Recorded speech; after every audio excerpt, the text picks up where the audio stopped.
21-ാം രാവ്. അവൾ തുടർന്നു. ഓ കീർത്തിമാനായ രാജാവേ!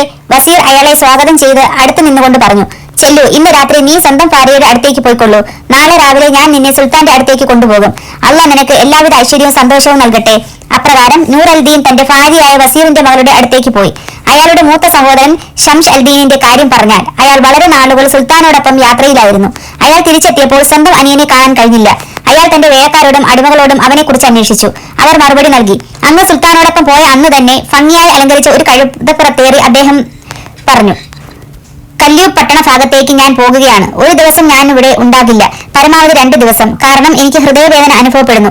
നിങ്ങൾ ആരും എന്നെ പിന്തുടരുവാൻ പാടില്ല. അങ്ങനെ അദ്ദേഹം നടന്നകന്നു. അന്നു മുതൽ ഇന്ന് വരെ അദ്ദേഹത്തെക്കുറിച്ചൊരു വിവരവുമില്ല.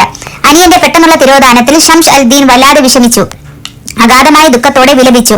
ഞാൻ സുൽത്താനോടൊപ്പം പോകുന്നതിന്റെ തലേന്ന് അവനെ ശാസിക്കുകയും ശകാരിക്കുകയും ചെയ്തതുകൊണ്ട് മാത്രമാണ് അത് സംഭവിച്ചത്. സന്ദർഭവശാൽ അവന്റെ വികാരങ്ങൾ വ്രണപ്പെടുത്താനത് ഇടയാക്കി. അതുകൊണ്ടാണ് അവൻ ഒരു ദീർഘയാത്രയ്ക്ക് തയ്യാറായത്. എന്നാൽ ഞാൻ അവനെ അന്വേഷിച്ച് കണ്ടെത്തണം. അപ്പോൾ അയാൾ നേരെ സുൽത്താന്റെ അടുത്ത് ചെന്ന് നടന്ന സംഭവങ്ങളെ അദ്ദേഹത്തിന് വിശദീകരിച്ചു കൊടുത്തു. പിന്നെ പല സ്ഥലത്തേക്കും കത്തുകളും അന്വേഷണങ്ങളും അയച്ചു. എല്ലാ സംസ്ഥാനങ്ങളിലുമുള്ള തന്റെ ഡെപ്യൂട്ടികളെ വിവരമറിയിക്കാനായി ദൂതന്മാരെ വിട്ടു. തന്റെ സഹോദരന്റെ 20 ദിവസത്തെ അന്വേഷണ വേളയിൽ നൂർ അൽ ബഹദൂറും യാത്ര ചെയ്ത് ബസ്രയിൽ എത്തിക്കഴിഞ്ഞിരുന്നു. അതുകൊണ്ട് എത്ര ശുഷ്കാന്തിയോടെ അന്വേഷിച്ചിട്ടും ദൂതന്മാർ യാതൊരു വിവരവും ലഭിക്കാതെ തിരിച്ചെത്തി.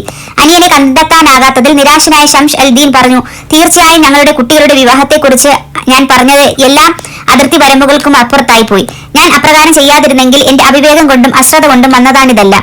ഇതിനുശേഷം വേഗം തന്നെ കൈറോയിലെ ഒരു വൻ വ്യാപാരിയുടെ പുത്രിയെ അയാൾ വിവാഹം കഴിച്ചു. അവളോടൊപ്പം താമസമാക്കി. വിചിത്രമെന്ന് പറയട്ടെ, അതേ രാത്രി തന്നെയാണ് ഷംസ് അൽദീൻ തന്റെ വിവാഹശേഷം ഭാര്യയോടൊപ്പം താമസം തുടങ്ങിയത്. സർവശക്തനായ അള്ളാഹുയുടെ ഹിതം തന്നെ. തന്റെ സൃഷ്ടികൾക്ക് വിധി നിശ്ചയിക്കുന്നത് അവൻ ആണല്ലോ. അതിനു പുറമെ ആ 2 സഹോദരന്മാരും പറഞ്ഞതുപോലെ അതേ രാത്രി ഇരുവരുടെയും ഭാര്യമാർ ഗർഭിണികളായി. ഇരുവരും പ്രസവിച്ചതും ഒരേ ദിവസം തന്നെ. ഈജിപ്ത് വസീർ ഷംസ് അൽദീന്റെ ഭാര്യ ഒരു പെൺകുട്ടിയെ പ്രസവിച്ചു.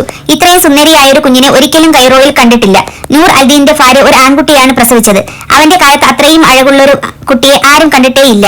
അവൻ ആൺകുട്ടിക്ക് ബദർ അൽദീൻ ഹസൻ എന്ന പേരിട്ടു. ബസ്ര വസീർ ആയ അവന്റെ മുത്തച്ഛൻ അവനിൽ അതീവ സന്തുഷ്ടനായിരുന്നു. ജനിച്ചതിന്റെ 6-ാം ദിവസം നല്ല കലാപരിപാടിയും ഉഗ്രം സദ്യയും ഉണ്ടായിരുന്നു. രാജകുമാരന്മാർക്ക് കൊടുക്കുന്ന വിരുന്നിനെ അത് അനുസ്മരിപ്പിച്ചു. പിന്നെ നൂർ അൽദീനെയും കൂട്ടി അദ്ദേഹം സുൽത്താനെ കാണാൻ പോയി. വസീറിന്റെ മരുമകൻ രാജാവിന്റെ മുന്നിലെ നിലത്ത് ചുംബിച്ച ശേഷം രാജാവിനെ പ്രശംസിച്ചുകൊണ്ടൊരു ഗാനശകലം ആലപിച്ചു.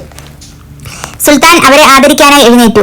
നൂർ അൽദീനിന്റെ ഔപചാരികമായ സ്തുതി വചനത്തിന് നന്ദി രേഖപ്പെടുത്തിക്കൊണ്ട് വസീറിനോട് ചോദിച്ചു, ആരായിരിക്കാം ഈ യുവാവ്? മന്ത്രി സഹോദര കഥ തുടക്കം മുതൽ അവസാനം വരെ വിവരിച്ചു കൊടുത്തു. സുൽത്താൻ പറഞ്ഞു, എങ്ങനെ അവൻ നിന്റെ സഹോദരപുത്രനായി? ഇങ്ങനെ ഒരാളെ കുറിച്ച് ഒരിക്കലും നിങ്ങൾ പറയുന്നത് ഞങ്ങൾ കേട്ടിട്ടില്ലല്ലോ. മന്ത്രി പറഞ്ഞു, അല്ലയോ പ്രഭോ സുൽത്താനെ, എനിക്ക് ഒരു സഹോദരൻ ഉണ്ടായിരുന്നു. അദ്ദേഹം ഈജിപ്ത് വസീർ ആയിരുന്നു.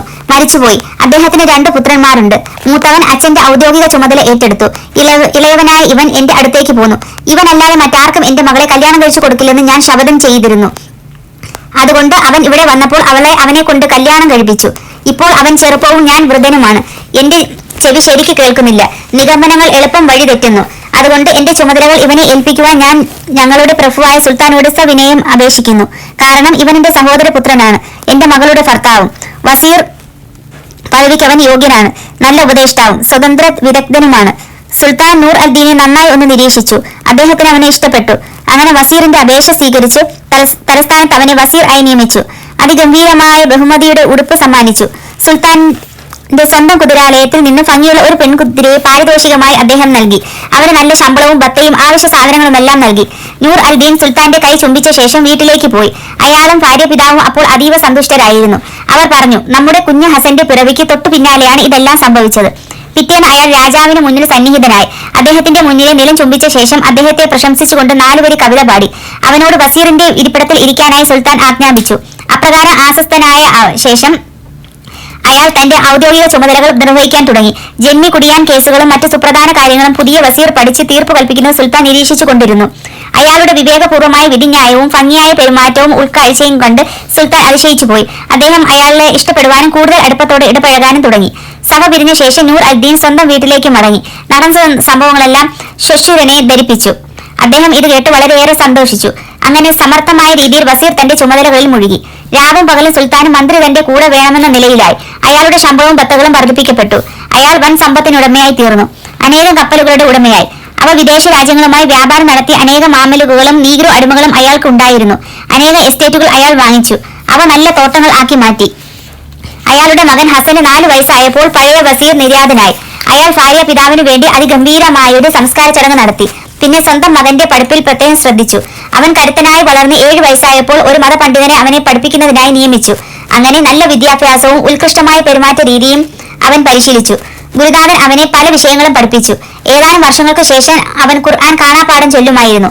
അവൻ അഴകുള്ളവനും അംഗലാവണ്യമുള്ളവനുമായി വളർന്നു വന്നു. അവനെ സ്വന്തം അച്ഛന്റെ കൊട്ടാരത്തിൽ ഇരുത്തിയാണ് അധ്യാപകൻ പഠിപ്പിച്ചിരുന്നത്. സാഹിത്യത്തിലും ഗണിതത്തിലും ആധ്യാത്മിക വിദ്യയിലും സ്തുത്യർഹമായ പാണ്ഡിത്യം അധ്യാപകനിൽ നിന്നും അവൻ കരസ്ഥമാക്കി. മുത്തച്ഛൻ മരണപത്ര പ്രകാരം അവന് അദ്ദേഹത്തിന്റെ സ്വത്ത് മുഴുവൻ 4-ാം വയസ്സിൽ തന്നെ നൽകിയിരുന്നു. ചെറുപ്പകാലം അത്രയും അവൻ വീട്ടിൽ നിന്നും പുറത്തിറങ്ങിയിട്ടേ ഇല്ല. ഒരു ദിവസം അവന്റെ അച്ഛൻ വസീർ നൂർ അൽദീൻ അവനെ ഏറ്റവും നല്ല വസ്ത്രങ്ങൾ അണിയിച്ച് ഏറ്റവും ഭംഗിയുള്ള കഴുപ്പുറത്ത് കയറ്റി സുൽത്താന്റെ അടുത്തേക്ക് കൊണ്ടുപോയി. ബദർ അൽദീൻ ഹസനെ രാജാവ് മിഴിച്ചു നോക്കി. അവന്റെ സൗന്ദര്യത്തിൽ അദ്ദേഹം അത്ഭുതപ്പെട്ടുപോയി. അവനോട് വല്ലാത്ത വാത്സല്യം തോന്നി. അവർ പോകുന്നത് കണ്ട നഗരവാസികൾ അവന്റെ സൗന്ദര്യം കണ്ട് വിസ്മയത്തോടെ നോക്കി നിന്നുപോയി. അവരുടെ തിരിച്ചുവരവും പ്രതീക്ഷിച്ച് അവർ റോഡ് വക്കിൽ ഇരുപ്പുറപ്പിച്ചു. ആ ബാലന്റെ സൗന്ദര്യവും അംഗലാവണ്യവും ഒരിക്കൽ കൂടി കണ്ടാസ്വദിക്കുവാൻ അവർ ആഗ്രഹിച്ചു. അവൻ കടന്നുപോയപ്പോൾ അവർ ഉച്ചത്തിൽ ആശംസകൾ ചൊരിഞ്ഞു. അവനെ അനുഗ്രഹിക്കാനായി സർവശക്തനായ അള്ളാഹയോട് അഭ്യർത്ഥിച്ചു. സുൽത്താൻ ആ ബാലനോട് പ്രത്യേക ഇഷ്ടത്തോടെയാണ് പെരുമാറിയത്. അദ്ദേഹം അവന്റെ അച്ഛനോട് പറഞ്ഞു, "ഓ മന്ത്രി, നിങ്ങൾ അവനെ എന്നും എന്റെ അരികിലേക്ക് കൊണ്ടുവരണം." ഉത്തരവ് പോലെ മന്ത്രി സമ്മതിച്ചു. പിന്നെ മകനെയും കൊണ്ടയാൾ വീട്ടിലേക്ക് മടങ്ങി. അതിനുശേഷം അവന് 20 വയസ്സാകുന്നതുവരെ ഈ സന്ദർശനം മുടക്കിയിട്ടില്ല. അതിനിടയ്ക്ക് മന്ത്രിക്ക് സുഖമില്ലാതായപ്പോൾ അയാൾ ബദർ അൽദീൻ ഹസനെ വിളിച്ചു വരുത്തി പറഞ്ഞു, "ഓ മോനെ, നിനക്കറിയാമോ, നമ്മൾ കാണുന്ന ഈ ലോകം മരണത്തിന്റെ ഒരാലയം മാത്രമാണ്. എന്നാൽ ഭാവിയോ അനശ്വരതയുടേതായ ഒരു നികേതനവും. ഞാൻ മരിക്കുന്നതിന് മുമ്പ് ചില ചുമതലകൾ നിന്നെ ഏൽപ്പിക്കണമെന്ന് എനിക്ക് ആഗ്രഹമുണ്ട്. ഞാൻ പറയുന്നത് നീ അനുസരിക്കുമോ? എന്റെ ആഗ്രഹം സാധിപ്പിക്കുമോ?" പിന്നെ തന്റെ അന്തിമ നിർദ്ദേശങ്ങൾ മന്ത്രി നൽകി. അയൽവാസികളോട് ഏറ്റവും വേണ്ട രീതിയിൽ എങ്ങനെ പെരുമാറാമെന്നും തന്റെ ഇടപാടുകൾ എങ്ങനെ നിയന്ത്രിച്ച് നടത്തണമെന്നും മറ്റും. അതിനുശേഷം അദ്ദേഹം തന്റെ സഹോദരനെ കുറിച്ചും നാടിനെയും വീടിനെയും കുറിച്ച് ഓർത്തു. തന്റെ ഏറ്റവും പ്രിയപ്പെട്ടവരുമായുള്ള വേർപാടിനെ കുറിച്ച് ഓർത്ത് കരഞ്ഞു. പിന്നെ കണ്ണുനീർ തുളച്ചു മകന് നേരെ തിരിഞ്ഞു പറഞ്ഞു, "ഞാൻ ചുമതലകളെ കുറിച്ച് കൂടുതൽ പറയുന്നതിന് മുമ്പ് എന്റെ മോനെ, എനിക്കൊരു ചേട്ടൻ ഉണ്ടായിരുന്നെന്ന് നീ മനസ്സിലാക്കുക. അതായത് നിന്റെ അങ്കിൾ ഷംസ് അൽദീൻ കൊയ്റോ വസീർ. അദ്ദേഹത്തിന്റെ ആഗ്രഹത്തിനെതിരായി ഞാൻ ചേട്ടനെ വിട്ടുപോന്നു. ഇനി ഒരു കടലാസ് എടുത്ത് ഞാൻ പറയുന്നത് പോലെ നീ എഴുതിയെടുക്കുക." ബദർ അൽദീൻ നല്ലൊരു കടലാസ് എടുത്ത് അച്ഛൻ പറഞ്ഞത് പ്രകാരം ആദ്യം മുതൽ അവസാനം വരെ നടന്ന സംഭവങ്ങൾ എഴുതിയെടുത്തു. അദ്ദേഹം ബസ്രയിൽ എത്തിയ തീയതി, ബസീറുമായുള്ള കണ്ടുമുട്ടലും ബന്ധവും, മന്ത്രിയുടെ മകളുമായുള്ള തന്റെ വിവാഹം, പുത്രന്റെ ജനനം തുടങ്ങിയവ. ചുരുക്കത്തിൽ തന്റെ ചേട്ടനുമായുള്ള വാഗ്വാദം മുതൽ ഇതുവരെയുള്ള 40 വർഷത്തെ ജീവിത ചരിത്രം അതിപ്രകാരം അവസാനിപ്പിച്ചു. ഞാനിത് പറഞ്ഞുകൊടുത്ത് എഴുതിക്കുകയാണ്. ഞാൻ മരിക്കുകയാണെങ്കിൽ സർവശക്തനായ അള്ളാഹ് നിങ്ങളോടൊപ്പം ഉണ്ടാകട്ടെ. പിന്നെ ആ കടലാസ് മടക്കി സീല് വെച്ച് പറഞ്ഞു, "ഓ ഹസൻ, എന്റെ മോനെ, ഈ കടലാസ് വളരെ ശ്രദ്ധയോടെ സൂക്ഷിച്ചു വെക്കുക. കാരണം ഇത് നിന്റെ ഉൽപ്പത്തി സ്ഥാനവും പദവിയും വംശപരമ്പരയും മനസ്സിലാക്കാൻ നിന്നെ സഹായിക്കും. നിനക്ക് എന്തെങ്കിലും എതിർപ്പുകൾ നേരിടേണ്ടി വന്നാൽ കൊയ്റോയിലേക്ക് പോയി നിന്റെ അങ്കിളിനെ തിരയുക. അദ്ദേഹത്തിന് ഈ കടലാസ് കാണിക്കുക. ഞാൻ അന്യനാട്ടിൽ സ്വന്തം ആളുകളിൽ നിന്നും വളരെ ദൂരെ ഒരു അപരിചിതനായി മൃതിയടഞ്ഞു എന്നും അദ്ദേഹത്തെയും മറ്റുള്ളവരെയും കാണാൻ ആശിച്ചിരുന്നെന്നും അദ്ദേഹത്തോട് പറയുക." അങ്ങനെ ബദർ അൽദീൻ ഹസൻ ആ രേഖ എടുത്തു മടക്കി ഒരു മെഴുകു കടലാസിൽ പൊതിഞ്ഞു തന്റെ തൊപ്പിക്കുള്ളിൽ തുന്നി പിടിപ്പിച്ചു. പിന്നെ അച്ഛൻ അടുത്തിരുന്നവൻ ഒരു കുഞ്ഞിനെ പോലെ കരഞ്ഞുകൊണ്ടിരുന്നു. കുറച്ചുനേരം നൂർ അൽദീൻ അബോധാവസ്ഥയിലായിരുന്നു. മരണത്തിന്റെ മുന്നോടി. അല്പസമയത്തിന് ശേഷം ബോധമുണർന്ന അദ്ദേഹം പറഞ്ഞു, "ഓ ഹസൻ, എന്റെ മോനെ, ഞാൻ നിനക്ക് ഇപ്പോൾ 5 അന്തിമ ആജ്ഞകൾ നൽകുവാൻ ആഗ്രഹിക്കുന്നു. 1. ആരോടും അമിതമായ അടുപ്പം കാണിക്കരുത്. അങ്ങനെ അവരുടെ കുതന്ത്രങ്ങളിൽ നിന്ന് സുരക്ഷിതനായിരിക്കുക. സമൂഹത്തിൽ നിന്ന് അല്പം അകന്നു നിൽക്കുന്നതാണ് സുരക്ഷിതമായ കാര്യം. 2. ആരോട് നിഷ്ഠൂരമായി പെരുമാറരുത്. കാരണം ഇന്ന് നീ ഭാഗ്യവാനാണെങ്കിൽ നാളെ നീ നിർഭാഗ്യവാനായേക്കാം. ലോകത്തിലെ ഏത് ഭൗതിക വസ്തുവും തിരിച്ചു നൽകേണ്ട കടം ആണ്. 3. സമൂഹത്തിൽ നിശബ്ദത പാലിക്കാൻ പഠിക്കുക. മറ്റുള്ളവരുടെ കുറ്റങ്ങളിൽ നിന്ന് നിന്റെ കുറ്റങ്ങളിലേക്ക് സ്വന്തം ശ്രദ്ധ തിരിക്കട്ടെ. സുരക്ഷിതത്വം നിലകൊള്ളുന്ന മൗനത്തിലാണെന്ന് പറയപ്പെടുന്നു. 4. എന്റെ മോനെ, നിരന്തരം വീഞ്ഞു കുടിക്കുന്നവനാകാതിരിക്കുക. അത് വിവേകം നശിപ്പിക്കാനിടയാകും. 5. എന്റെ മോനെ, നീ സ്വന്തം സ്വത്ത് കാത്തു സൂക്ഷിച്ചാൽ അത് നിന്നെ കാത്തു രക്ഷിക്കും. അങ്ങനെ നൂർ അൽദീൻ തന്റെ പുത്രൻ ബദർ അൽദീൻ ഹസനെ കുറച്ചുനേരം ഉപദേശിച്ചു. പിന്നെ ഒരു ദീർഘനിശ്വാസത്തോടെ ഇഹലോകവാസം വെടിഞ്ഞു. ഉടനെ അദ്ദേഹത്തിന്റെ വീട്ടിൽ നിന്ന് ദീനാരോധനം ഉയർന്നു. സുൽത്താനും എല്ലാ പ്രഭുക്കന്മാരും മന്ത്രിയുടെ വിയോഗത്തിൽ അനുശോചിച്ചു അദ്ദേഹത്തെ മറവ് ചെയ്തു. അദ്ദേഹത്തിന്റെ മകന്റെ ദുഃഖാചരണം 2 മാസം നീണ്ടു നിന്നു. ആ സമയത്ത് അയാൾ ഒരിക്കലും കുതിരപ്പുറത്ത് കയറുകയോ രാജ്യസഭയിൽ പോകുകയോ സുൽത്താന് മുന്നിൽ ചെല്ലുകയോ ഉണ്ടായിട്ടില്ല. ഒടുവിൽ കുപിതനായ രാജാവ് തന്റെ കൊട്ടാര ഉദ്യോഗസ്ഥരിൽ ഒരാളെ അയാൾക്ക് പകരം വസീർ ആയി നിയമിച്ചു. നൂർ അൽദീന്റെ വീടും എസ്റ്റേറ്റുകളും പിടിച്ചെടുത്ത് സീൽ ചെയ്യാനായി ഉത്തരവും നൽകി. അങ്ങനെ പുതിയ വസീർ ചില കൊട്ടാര ഉദ്യോഗസ്ഥന്മാരെയും രാജ്യസഭാംഗങ്ങളെയും രക്ഷാഭടന്മാരെയും കുറെ അലസരായ മനുഷ്യരെയും കൂട്ടി സുൽത്താന്റെ കൽപ്പന നടപ്പാക്കി. ബദർ അൽദീൻ ഹസനെ പിടികൂടി രാജാവിന് മുന്നിൽ ഹാജരാക്കുവാനായി പുറപ്പെട്ടു. അദ്ദേഹം ഉചിതമായ രീതിയിൽ അയാളോട് ഇടപെട്ടോട്ടെ. ആ ജനക്കൂട്ടത്തിനിടയിൽ മൃതിയടഞ്ഞ വസീറിന്റെ ഒരു മാമലക്കും ഉണ്ടായിരുന്നു. അയാൾ ഈ കൽപ്പന കേട്ട ഉടനെ തന്റെ കുതിരപ്പുറത്തേറി ബദർ അൽദീൻ ഹസന്റെ വീട്ടിലേക്ക് പാഞ്ഞു ചെന്നു. എന്തുകൊണ്ടെന്നാൽ അവന് തന്റെ പഴയ യജമാനന്റെ പുത്രന്റെ നാശം സഹിക്കാനായില്ല. അദ്ദേഹം തല താഴ്ത്തി വിഷാദത്തിലാണ്ട് ഗേറ്റിൽ ഇരിക്കുന്നവൻ കണ്ടു. അച്ഛന്റെ മരണം അദ്ദേഹത്തിന് ഇനിയും ഓർക്കാൻ പ്രയാസമായി തോന്നി. അതുകൊണ്ട് അവൻ കുതിരപ്പുറത്ത് നിന്ന് താഴെ ഇറങ്ങി ചെന്ന് അദ്ദേഹത്തിന്റെ കയ്യിൽ ചുംബിച്ചുകൊണ്ട് പറഞ്ഞു, എന്റെ പ്രഭു, എന്റെ യജമാനന്റെ മകനെ, പെട്ടെന്ന് വരൂ, സർവനാശം അടുത്തിരിക്കുന്നു, എല്ലാം കത്തിച്ചാമ്പലാകും. ഇത് കേട്ട് ഹസൻ ഞെട്ടി വിറച്ചുകൊണ്ട് ചോദിച്ചു, എന്താണ് കാര്യം? സുൽത്താൻ അങ്ങയോട് വല്ലാതെ കുപിതനാണ്. അങ്ങക്കെതിരെ ഒരു വാറണ്ട് ഇറക്കിയിരിക്കുന്നു. അങ്ങയുടെ മാർഗത്തിൽ അപകടം നിറഞ്ഞിരിക്കുകയാണ്. അതുകൊണ്ട് സ്വന്തം ജീവനും കൊണ്ട് രക്ഷപ്പെടൂ. ഇത് കേട്ട് ഹസന്റെ ഹൃദയം ദുഃഖത്താൽ ആളിക്കത്തി. അയാളുടെ അടിമയാർന്ന കവളുകൾ വിളർത്തു. അയാൾ മാമലക്കിനോട് ചോദിച്ചു, എന്റെ സഹോദര, അകത്തുപോയി എനിക്ക് യാത്രയ്ക്ക് ഉപകാരപ്രദമായി എന്തെങ്കിലും എടുക്കാൻ എനിക്ക് സമയമുണ്ടോ? എന്നാൽ അടിമ മറുപടി നൽകി, ഓ എന്റെ പ്രഭു, ഉടനെ പോകുക, ഈ വീട് വിട്ട് സ്വന്തം ജീവൻ രക്ഷിക്കുക, ഇനിയും അതിന് സമയമുണ്ട്. മാമലക്കിന്റെ വാക്കുകൾ കേട്ട് ബദർ അൽദീൻ തന്റെ ശിരസ് വസ്ത്രത്തിന്റെ അറ്റം കൊണ്ട് മൂടി നഗരാതിർത്തിയിൽ നടന്നെത്തി. അവിടെ വെച്ച് ജനങ്ങൾ ഇപ്രകാരം പറയുന്നത് അയാൾ കേട്ടു, സുൽത്താൻ തന്റെ പുതിയ വസീറിനെ പഴയ വസീറിന്റെ വീട്ടിലേക്ക് അയച്ചിരിക്കുകയാണ്. ഉടനെ അദ്ദേഹം പഴയ മന്ത്രിയുടെ സ്വത്തെല്ലാം കണ്ടുകെട്ടും. അദ്ദേഹത്തിന്റെ പുത്രൻ ബദർ അൽദീൻ ഹസനെ പിടികൂടി സുൽത്താന് മുന്നിൽ ഹാജരാക്കും. സുൽത്താൻ അയാളെ തൂക്കിയേറ്റുകയും ചെയ്യും. എല്ലാവരും കരഞ്ഞു. കഷ്ട, എത്ര സുന്ദരനും അംഗലാവണ്യം ഉള്ളവനാണ് അയാൾ. ഇത് കേട്ടപ്പോൾ അസ്വസ്ഥനായ അയാൾ എങ്ങോട്ടാണ് പോകുന്നതെന്നറിയാതെ കുതിച്ചു പാഞ്ഞു. അച്ഛന്റെ ശവകുടീരത്തിലെത്തിയപ്പോഴാണ് ആ ഓട്ടം നിർത്തിയത്. അങ്ങനെ അയാൾ സെമിത്തേരിയിലേക്ക് പ്രവേശിച്ചു. ശവക്കല്ലറകൾക്കിടയിലൂടെ മെല്ലെ നടന്ന് ഒടുവിൽ അച്ഛന്റെ ശവക്കല്ലറയിലെത്തി. അതിനരികിൽ ഇരുന്നപ്പോൾ ശിരസിൽ നിന്ന് സ്വർണ്ണ കസവുള്ള തലപ്പാവ് നിലത്ത് വീണു. അയാൾ തന്റെ അച്ഛന്റെ ശവക്കല്ലറയ്ക്കരികിൽ ഇരിക്കുമ്പോൾ ഒരു പണമിടപാടുകാരനായൊരു യഹൂദൻ അവിടേക്ക് ചെന്നു. സ്വർണ്ണ നാണയങ്ങൾ നിറച്ച 2 പണസഞ്ചി കയ്യിലുണ്ട്. അയാൾ ബദറിനെ വിളിച്ചു, രാത്രി ആയല്ലോ, നിങ്ങൾ എന്താണ് സാധാരണ വേഷത്തിൽ ഇങ്ങനെ ഇരിക്കുന്നത്? നിങ്ങളുടെ മുഖത്ത് വിഷമങ്ങൾ തെളിഞ്ഞു കാണുന്നല്ലോ. ഞാനിവിടെ കിടന്ന് ഉറങ്ങുകയായിരുന്നു, ഹസൻ മറുപടി നൽകി. അപ്പോൾ അച്ഛൻ പ്രത്യക്ഷപ്പെട്ട് തന്റെ ശവക്കല്ലർ സന്ദർശിക്കാതിരുന്നതിൽ അദ്ദേഹം എന്നെ ശാസിച്ചു. എനിക്ക് വല്ലാത്ത ദുഃഖം തോന്നി. ഓ എന്റെ പ്രഭു, ആ യഹൂദർ ആഹ്ലാദത്തോടെ പറഞ്ഞു, നിങ്ങളുടെ അച്ഛന്റെ നിരവധി ചരക്ക് കപ്പലുകൾ കടലിൽ നീങ്ങിക്കൊണ്ടിരിക്കുന്നുണ്ട്. അതിൽ കുറച്ചെണ്ണം ഇപ്പോൾ തിരിച്ചെത്താറായിട്ടുണ്ട്. തുറമുഖത്തെത്തുന്ന ആദ്യ കപ്പലിലെ ചരക്കുകൾ എനിക്ക് വാങ്ങാൻ ആഗ്രഹമുണ്ട്. അതിന്റെ വിലയായി 1000 സ്വർണ്ണ ദിനാർ തരാം. എനിക്ക് സമ്മതമാണ്, ഹസൻ പറഞ്ഞു.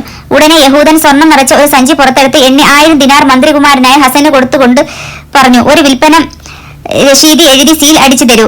അപ്പോൾ ഹസൻ ഒരു പേനയും കടലാസും എടുത്ത് ഇപ്രകാരം എഴുതി, ഈ എഴുതുന്ന ആൾ വസീർ നൂർ അൽദീനിന്റെ പുത്രൻ ഹസൻ ബദർ അൽദീൻ തന്റെ അച്ഛന്റെ തുറമുഖത്തെത്തുന്ന 1ാമത്തെ കപ്പലിലെ ചരക്കുകൾ ഐസക് എന്ന യഹൂദന് 1000 ദിനാറിന് വിറ്റിരിക്കുന്നു.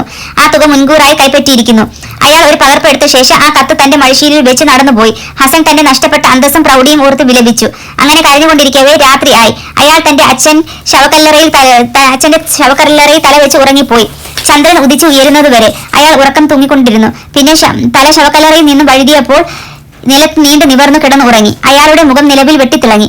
ശവപ്പറമ്പ് രാവും പകലും ഭൂതബാധയുള്ള സ്ഥലമാണ്. വിശ്വാസികളായ ജിന്നുകളാണ് ഇവിടെ വിഹരിക്കുന്നത്. അവിടെ എത്തിയ ഒരു പെൺഭൂതം ഉറങ്ങിക്കിടന്ന ഹസന്റെ മുഖകാന്തിയും അംഗലാവണ്യം കണ്ട് അതിശയത്തോടെ നിലവിളിച്ചു, ദൈവത്തിന് സ്തുതി, ഈ യുവാവ് തീർച്ചയായും ഒരു ദേവനാണ്. പിന്നെ ആചാരപ്രകാരം അവൾ ആകാശത്തേക്ക് പറന്നുയർന്ന് വലയം വെച്ചു.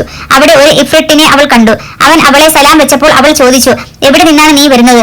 കൊയ്യോയിൽ നിന്ന്. അവൻ മറുപടി നൽകി, നീ എന്നോടൊപ്പം വന്ന് ശവപ്പറമ്പിൽ കിടന്നുറങ്ങുന്ന ആ സുന്ദരനായ യുവാവിനെ ഒന്ന് നോക്കാമോ? ഞാൻ വരാം. അവൻ സമ്മതിച്ചു. അവർ ഒന്നിച്ചു പറന്ന് ശ്മശാനത്തിലെത്തിയപ്പോൾ അവൾ ആ യുവാവിനെ ഇഫ്രിട്ടിന് കാണിച്ചു കൊടുത്തു. അവൾ ചോദിച്ചു, ഇതുപോലെ ഒരാളെ നീ ഈ ജീവിതത്തിൽ കണ്ടിട്ടുണ്ടോ? ഇഫ്രിറ്റ് അയാളെ നോക്കിയ ശേഷം ആർത്തു വിളിച്ചു, ദൈവത്തിന് സ്തുതി, അവന് തുല്യനായി ആരുമില്ല. അല്ലയോ സഹോദരി, ഇന്ന് ഞാൻ എന്താണ് കണ്ടതെന്ന് നിന്നോട് പറയട്ടെ. എന്താണത്? അവൾ ചോദിച്ചു. ഈ യുവാവിന്റെ തനി പകർപ്പിനെ ഞാൻ ഈജിപ്തിൽ കണ്ടു. വസീർ ഷംസ് അൽദീനിന്റെ മകൾ ആണവൻ. സൗന്ദര്യത്തിന്റെയും അംഗലാവണ്യത്തിന്റെയും മാതൃകയാണ് അവൾ. അവൾക്ക് 19 വയസ്സായപ്പോൾ ഈജിപ്ത് സുൽത്താൻ അവളെക്കുറിച്ച് കേൾക്കാനിടയായി. അവളുടെ അച്ഛനായ വസീറിനോട് സുൽത്താൻ പറഞ്ഞു, ഞാൻ പറയുന്നത് കേൾക്കൂ. വസീർ, നിനക്ക് സുന്ദരിയായ ഒരു പുത്രി ഉണ്ടെന്നുള്ള വാർത്ത എന്റെ ചെവിയിലെത്തി. അവളെ എനിക്ക് വിവാഹം കഴിച്ചു തരണമെന്ന് ഞാൻ നിങ്ങളോട് ആവശ്യപ്പെടുന്നു. വസീർ മറുപടി നൽകി, ഓ ഞങ്ങളുടെ പ്രഭു സുൽത്താനെ, എന്നോട് ക്ഷമിക്കാൻ കരുണ കാണിക്കണമേ. എന്റെ ദുഃഖങ്ങളിൽ അനുകമ്പ തോന്നണമേ. അങ്ങേക്കറിയാമല്ലോ, എന്നോടൊപ്പം വസീർ ആയിരുന്ന എന്റെ അനിയൻ വളരെ വർഷങ്ങൾക്ക് മുമ്പ് നമ്മളിൽ നിന്ന് വേർപെട്ടു പോയതും അവനെ നമ്മൾക്ക് കണ്ടെത്താനാകാതിരുന്നതും. അവൻ വിട്ടുപോകുന്നതിനുള്ള കാരണം ഇതായിരുന്നു. ഒരു രാത്രി ഞങ്ങൾ ഒന്നിച്ചിരുന്ന് ഞങ്ങൾക്കുണ്ടാകാൻ പോകുന്ന ഭാര്യമാരെയും മക്കളെയും കുറിച്ച് സംസാരിക്കവേ പരസ്പരം നീരസം തോന്നുന്ന പദപ്രയോഗങ്ങൾ നടന്നു. എന്നാൽ എന്റെ മകളെ അവളുടെ അമ്മ പ്രസവിച്ച ദിവസം തന്നെ ഞാനൊരു ശബ്ദം ചെയ്തിരുന്നു, എന്റെ അനിയന്റെ മകനല്ലാതെ മറ്റാർക്കും അവളെ വിവാഹം കഴിച്ചു കൊടുക്കില്ലെന്നും. അപ്പോൾ അവൾക്ക് 19 വയസ്സായി. ഇപ്പോൾ അവൾക്ക് 19 വയസ്സായി. എന്റെ അനിയൻ ബസ്രായിൽ വെച്ച് നിര്യാതനായെന്ന് ഈയിടെ ഞാൻ അറിഞ്ഞു. അവിടെ വെച്ച് അവൻ വസീറിന്റെ പുത്രിയെ വിവാഹം കഴിക്കുകയും അവളിൽ ഒരു പുത്രൻ ഉണ്ടാവുകയും ചെയ്തിരുന്നു. എന്റെ അനിയന്റെ പാവന സ്മരണയിൽ എന്റെ മകളെ അവന് മാത്രമേ കല്യാണം കഴിച്ചു കൊടുക്കൂ. എന്റെ വിവാഹ ദിനം, ഭാര്യ ഗർഭിണിയായ ദിനം, മകളുടെ ജന്മദിനം തുടങ്ങിയവയെല്ലാം ഞാൻ രേഖപ്പെടുത്തി വെച്ചിട്ടുണ്ട്. അവളുടെ ജാതകപ്രകാരം അവളുടെ വിവാഹം സ്വന്തം പിതൃ സഹോദര പുത്രനോടൊപ്പം മാത്രമേ നടക്കൂ എന്നാണ്. വേറെ എത്രയോ കന്യകമാരെ നമ്മുടെ പ്രഭുവായ സുൽത്താന് കിട്ടും. തന്റെ മന്ത്രിയുടെ നിരസിച്ചുകൊണ്ടുള്ള ഈ മറുപടി കേട്ട് രാജാവ് ഭയങ്കരമായി കോപിച്ചു. അദ്ദേഹം സമനില വിട്ട് അട്ടഹസിച്ചു. എന്നെ പോലുള്ള ഒരാൾ നിന്നെ പോലുള്ള ഒരു വ്യക്തിയുടെ മകളെ വിവാഹം കഴിക്കാൻ ആവശ്യപ്പെടുന്നത് നീ വലിയ അന്തസ്സായി കരുതണം. എന്നാൽ നീ അത് നിരാകരിച്ച് നിസ്സാര ഒഴിവ് കഴിവുകൾ എന്റെ മുന്നിൽ നിരത്തുന്നു. ഇനി എന്റെ ജീവൻ പോയാൽ നിന്റെ മകളെ ഇവിടുത്തെ ഏറ്റവും താഴ്ന്ന ഒരുവനെ കൊണ്ട് ഞാൻ കല്യാണം കഴിപ്പിക്കും. കൊട്ടാരത്തിൽ ഒരു കുതിരക്കാരനുണ്ട്, നെഞ്ചിൽ വലിയൊരു മുഴയുള്ള കൂനൻ. സുൽത്താൻ അവനെ വരുത്തി വസീറിന്റെ മകളുമായി വിവാഹം ഉറപ്പിച്ചു. അതേ രാത്രി വധൂഗൃഹത്തിലേക്ക് വൻ ഘോഷയാത്ര പോകാനുള്ള തയ്യാറെടുപ്പുകൾ നടത്താനും ഉത്തരവിട്ടു. ഞാൻ ഇപ്പോൾ തന്നെ കൊയ്റോയിൽ നിന്ന് പറന്നെത്തിയതേയുള്ളൂ. സുൽത്താന്റെ വെളുത്ത അടിമകളോടൊപ്പം ആ കൂനൻ കുളിക്കാൻ പോയിരിക്കുകയാണ്. അടിമകൾ അവന് ചുറ്റും നിന്ന് തീപ്പന്തങ്ങൾ വീശിക്കൊണ്ടിരിക്കുന്നു. മന്ത്രിയുടെ മകളാകട്ടെ പരിചാരികളുടെ നടുവിലിരുന്ന് കണ്ണീരൊഴുക്കുകയും വിലപിക്കുകയുമാണ്. കാരണം അവളുടെ അടുത്തേക്ക് വരുവാൻ സ്വന്തം അച്ഛനെ പോലും തടഞ്ഞിരിക്കുകയാണ്. ഓ എന്റെ സഹോദരി, ഈ കൂനനെ പോലെ ഇത്രയും വൃത്തികെട്ട ജീവിയെ ഞാൻ ഒരിക്കലും കണ്ടിട്ടില്ല. എന്നാൽ ആ യുവതി ഈ യുവാവിന് ഏത് രീതിയിലും ഏറ്റവും അനുയോജ്യയാണ്. ഇവനേക്കാളേറെ സുന്ദരി. അപ്പോഴേക്ക് നേരം പുലരാറായെന്നും തനിക്ക് കഥ പറയാനായി അനുവദിച്ചു തന്ന സമയം കഴിഞ്ഞെന്നും ഷഹrazാദ് മനസ്സിലാക്കി.